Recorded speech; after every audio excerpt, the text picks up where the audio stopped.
Hi guys! Welcome to the Sister Vlog. Magluluto ako. Samahan niyo. Magluluto ako ng adobong pinatuyo. Kakaibang style to guys. Tingnan niyo. Oh.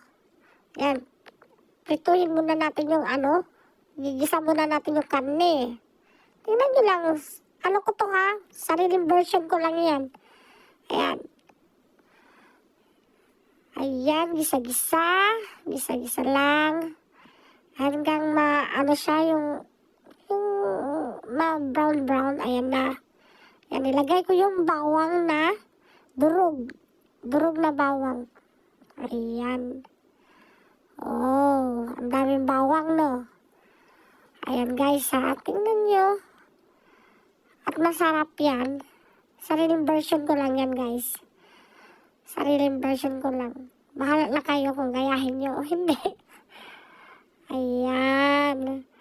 Mga after, lagyan natin ng isang basong tubig. Ayan na guys, isang basong tubig. Palambutin lang natin kahit konti. Ayan. Tapos lalagyan natin yan ng toyo. Ang number 1 na sangkap sa adobo. Ayan na. Ayan, lagyan natin ng toyo. Ayan, kumulo na siya guys. Look at that. Oh, ha? Oh, kulo. Ayan na guys. Ayan na, pamintang durog. Pamintang durog ba yan o buo? Pamintang durog. Ayan.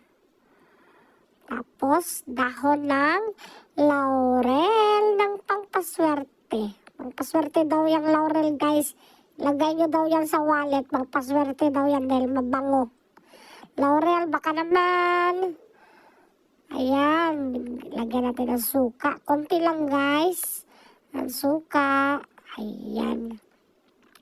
Tapos, brown sugar. Ayan. Parang isang kutsara at kalahati lang ata yun. Isang kutsara. Konti lang yun. Nilagay ko para hindi masyadong matamis. Ayan. O, ayan na guys. Kumulo na ha. Ayan. Paunti na yung tubig. Ayan na. Wala ng tubig. O. Ayan na. Patuyo na siya. Ayan na guys. Mapapalaban na naman kayo nito sa kanin. Ayan na talaga guys. Tuyo na talaga siya. Look at that. Oh, ha? Oh. Wow, sarap. Mukhang masarap. Pero ewan ko kung masarap ba yan. Bye guys. Hanggang dyan na lang. Thank you for watching.